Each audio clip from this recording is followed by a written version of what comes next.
नमस्कार। अक्सर होता है ना कि इतिहास की तारीखें बस याद ही नहीं रहती। आज हम एक कमाल का सफर करने वाले हैं। हम महात्मा गांधी की जिंदगी की सबसे जरूरी तारीखों को ऐसी कहानियों में बदल देंगे जो फिर कभी दिमाग से निकलेंगी ही नहीं। हाँ, ज्यादातर लोगों के साथ यही होता है। मतलब इतिहास की तारीखें ये सिर्फ नंबर्स की एक बोरिंग सी लिस्ट लगती हैं। याद करना मुश्किल, भूलना उतना ही आसान, है ना। मतलब पूरी कहानी तो समझ आ जाती है, पर जब बात डेट्स की आती है बस वही मामला गड़बड़ हो जाता है, खासकर एग्जाम के टाइम। लेकिन सोचिए, क्या हो अगर हम इन बोरिंग तारीखों को मजेदार कहानियों में बदल दें। आज हम एक ऐसी ही अनोखी मेमोरी ट्रिक, एक मेमोरी कोड का इस्तेमाल करेंगे और इसके बाद गांधी जी से जुड़ी सारी जरूरी तारीखें यकीन मानिए हमेशा के लिए याद हो जाएंगी। तो चलिए शुरू करते हैं। हमारी कहानी का पहला पड़ाव है गांधी जी की शुरुआती यात्रा, उनके दक्षिण अफ्रीका के दिनों से लेकर भारत लौटने तक का सफर। हमारी लिस्ट की पहली तारीख है 1893। ये वो साल है जब गांधी जी दक्षिण अफ्रीका गए थे। अब इसे याद कैसे रखें? बहुत सिंपल है। बस इतना सोचिए कि उन्हें अफ्रीका जाने के लिए समंदर तैरकर पार करना पड़ा। तैरकर सुनने में कैसा लगता है? 93 है ना।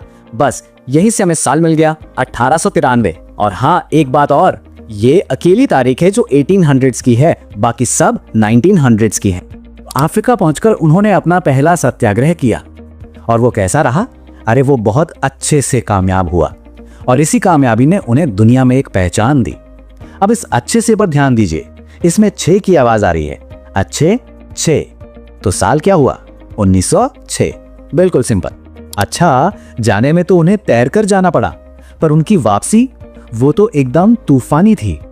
जरा सोचिए, गांधी जी ने अफ्रीका से भारत का इतना लंबा सफर सिर्फ 15 दिनों में तय कर लिया। अंग्रेज उनकी स्पीड से इतने इंप्रेस हुए कि उन्होंने आते ही गांधी जी को कैसर-ए-हिंद का अवार्ड दे दिया। तो 15 दिन का सफर और साल भी 1915, दोनों चीजें एक साथ याद हो।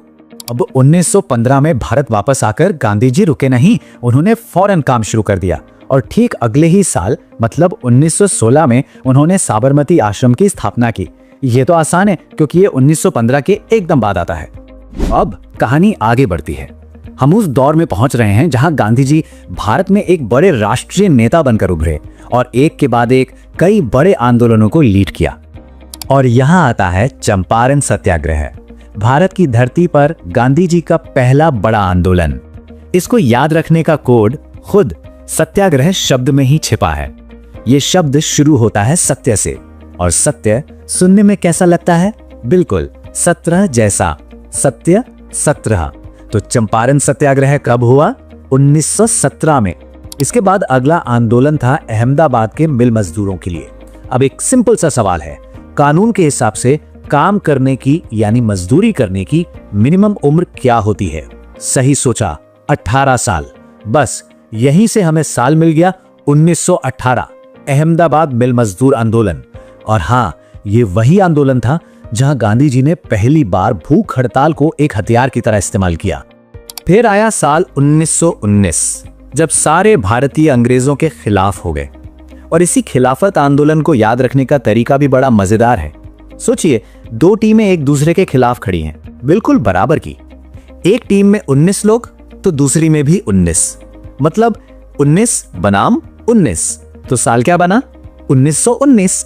इतने सब के बाद भी जब अंग्रेजों पर कोई असर नहीं हुआ तो गांधी जी ने फैसला किया और कहा, बस अब और नहीं, अब हम आपका कोई सहयोग नहीं करेंगे। ये जो शब्द है ना, बस, जरा ध्यान से सुनिए। बस 20 मिलती जुलती आवाज है ना। बस इसी से याद रहेगा असहयोग आंदोलन का साल 1920। चलिए अब कहानी के अगले पड़ाव पर चलते हैं।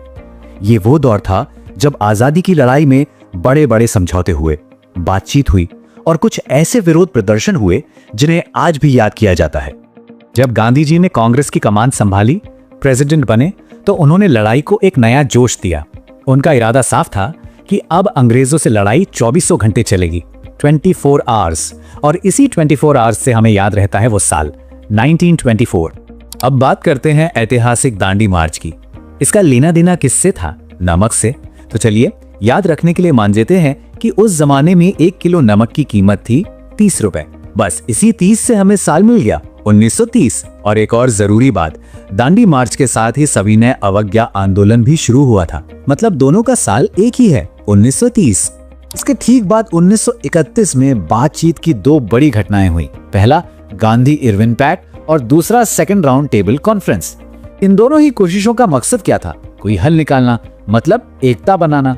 और एकता से क्या याद आता है? 31, एक था 31। तो ये दोनों इवेंट्स हुए 1931 में। अब आता है पूना पैक्ट, जो गांधी जी और डॉक्टर अंबेडकर के बीच हुआ था।